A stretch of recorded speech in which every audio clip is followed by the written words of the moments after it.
السلام عليكم ورحمة الله وبركاته. نحمده ونصلي على رسوله الكريم. أما بعد، أعوذ بالله من الشيطان الرجيم. بسم الله الرحمن الرحيم.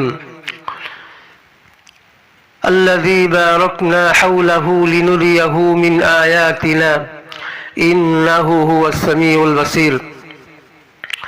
দূরীয় কাছে যে যেখান থেকে আজকে আমার আলোচনা শুনতেছেন, সকলকে আমার পক্ষ থেকে আন্তরিক শুভেচ্ছা অভিনন্দন জানাচ্ছি।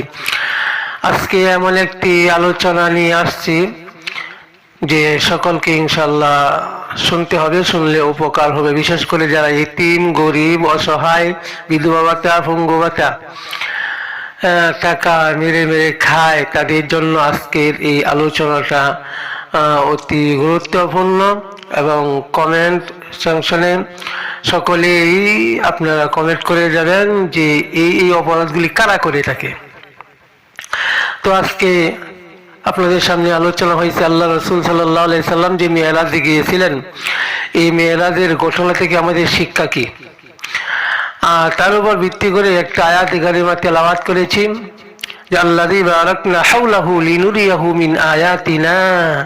আল্লাহ পাক বলছেন আমার নিদর্শন দেখানোর জন্য, আমার নিদর্শনগুলি দেখানোর জন্য তার পরিবেশকে আল্লাহ বরকতময় করে দিয়েছিলেন।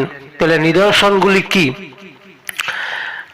কি নিদর্শনগুলি আল্লাহ রসুলকে মেরাজের রাত্রে আল্লাহ পাক তার প্রিয় হাবিবকে দেখাইয়েছিলেন। তে অনেকগুলি নিদর্শন দেখাইছেন, তার মধ্যে জান্নাত দেখছেন, জাহান্নাম দেখছেন, এবং জাহান্নামী ভয়াবহ শাস্তিও আল্লাহ তাআলা ওই রাত্রে আল্লাহ রসুল আল্লাহর হাবিবকে দেখাইয়েছিলেন। তার মধ্যে আল্লাহ রসুল সাল্লাল্লাহু আলাইহি সাল্লাম বলেন, আমাকে এমন একটি স্থানে নিয়েছিলেন, এমন একটি জায়গায় নিয়েছিলেন, বা এমন একজন ব্যক্তির সামনে আমাকে অবস্থিত করেছেন যে আমি দেখলাম যার মাথার কাছে একজন লোক শুয়েছিলেন। আমাকে এমন একজন ব্যক্তির কাছে নিয়ে গেল যিনি শুয়েছিলেন, যার মাথার কাছে একজন লোক পাথর হাতে নিয়ে দাঁড়াইয়াছিলেন, এবং দাঁড়ানো ব্যক্তি এই শায়িত ব্যক্তির মাথায় পাথর নিক্ষেপ করেছে। পাথরের আঘাতে তার মাথা চূর্ণ বিচূর্ণ হয়ে যাচ্ছে, এবং পাথরটি বলের মতন গড়িয়ে অনেক দূরে গিয়ে পড়ল। লোকটি পাথরটি আনার জন্য চলে গেলেন, সেই পাথরটি টুকায় আনার জন্য। এসে দেখে এই শায়িত ব্যক্তির মাথা আগের মতন আবার ঠিক হয়ে গেছে। দাঁড়ানো ব্যক্তি আগের মতন আবার তার কাছে এসে তার মাথার মধ্যে আঘাত করছে। হুজুর সাল্লাল্লাহু আলাইহি সাল্লাম বলেন, আমি এই অবস্থা দেখে জিবরাইলকে প্রশ্ন করলাম, জিজ্ঞাসা করলাম যে এই লোকটা কে, কি অপরাধের কারণে তাকে এই শাস্তি দেওয়া হচ্ছে।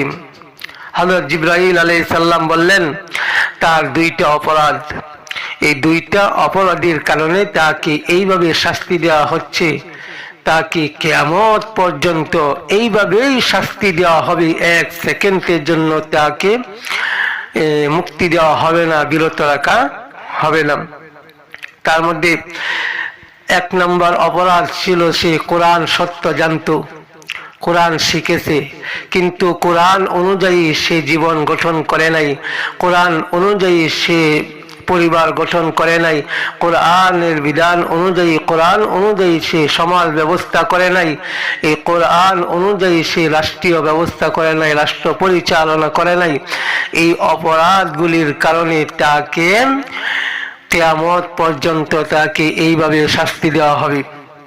দুই নম্বরে সে ফরজ নামাজ আদায় করত না, এবং নামাজের সময় সে ঘুমিয়ে থাকতো। নামাজের তার কোনো খবর থাকতো না, নামাজের সে গুরুত্ব দিত না, নামাজ আদায় করতো না।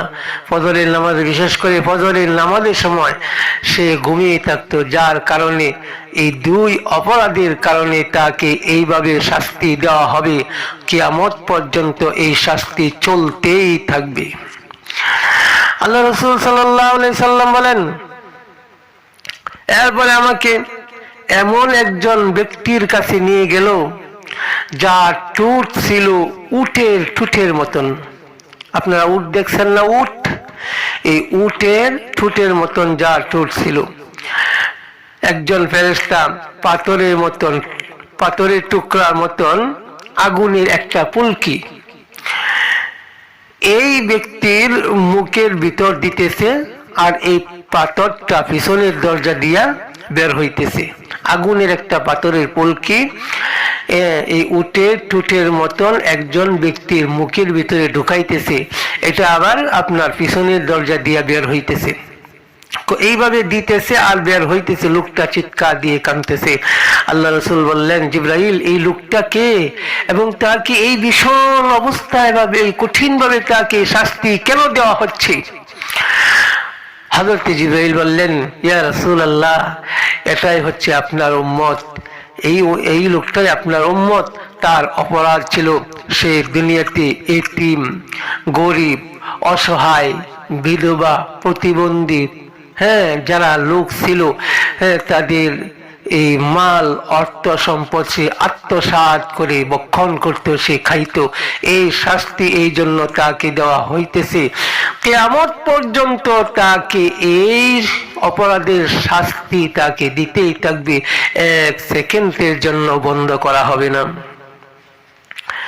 এরপরে আল্লাহ রাসূল সাল্লাল্লাহু আলাইহি সাল্লাম বলেন আমাকে,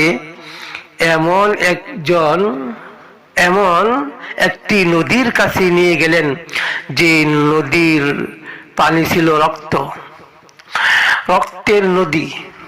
এই রক্তের নদীর কাছে যখন আমাকে নিয়ে গেল, আমি দেখলাম এই রক্তের নদীতে একজন লোক সাঁতার কাটতেছে। নদীর পাড়ে একজন লোক কতগুলি পাথর নিয়ে দাঁড়ানো আছে। লোকটি যখন সাঁতার কাটতে নদীর কিনারায় এই পাথর নিয়ে দাঁড়ানো ব্যক্তির কাছে আসে, তখন দাঁড়ানো ব্যক্তি তার মুখের মধ্যে একটি পাথর ঢুকাইয়া দেয়।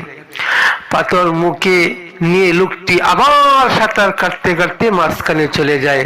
আবার যখন কিনারায় আসে, আবার সেই লোকটি তার মুখের ভিতরে পাথর ঢুকাইয়া দেয়। আমি জিবরাইল আলাইহিস সালামকে জিজ্ঞাসা করলাম, হে জিবরাইল, এই লোকটি কে এবং তাকে এই রক্তের নদীর মধ্যে, আগুনের রক্তের নদীর মধ্যে তাকে এইভাবে শাস্তি দেওয়া হচ্ছে, তার অপরাধ কি?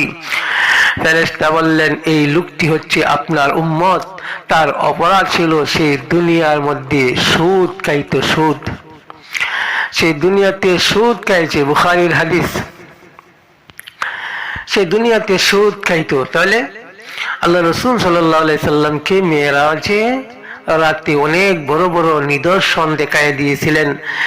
তার মধ্যে থেকে আল্লাহ রাসূল জান্নাত দেখেছেন, জাহান্নাম দেখেছেন, জান্নাতের নাজ নিয়ামত দেখেছেন, জাহান্নামীদের কি কি শাস্তি হবে সেই শাস্তিও আল্লাহ রাসূলকে দেখাইছেন। তার মধ্যে থেকে আমরা আজকে পাইলাম যে নামাজ না পড়লে কি শাস্তি দেওয়া হবে।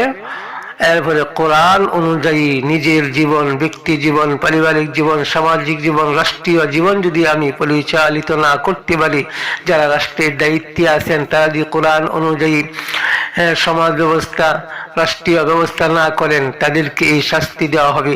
যারা নামাজ না পড়ে তাদেরকে শাস্তি দেওয়া হবে। যারা সুদ খাবে তাদেরকে শাস্তি দেওয়া হবে। যারা রাষ্ট্রীয় ক্ষমতা পাইয়া, জনগণের ক্ষমতা পাইয়া যারা এতিম, অসহায়, গরিব, বিধবা, প্রতিবন্ধী, পঙ্গ, এদের টাকা পয়সা আত্মসাৎ করে খাবে, কিয়ামতের দিন তাদেরকে আল্লাহ তাআলা এই শাস্তিগুলি তাদেরকে দান করবেন। আল্লাহ পাক আমাকে সহ গোটা জাতিকে এই ধরনের অপরাধ থেকে আল্লাহ তাআলা হেফাজত করুক এবং এই শাস্তি থেকে আল্লাহ তাআলা হেফাজত করুক। আমিন ইয়া রাব্বাল আলামিন। আসসালামু আলাইকুম ওয়া রাহমাতুল্লাহি ওয়া বারাকাতুহু।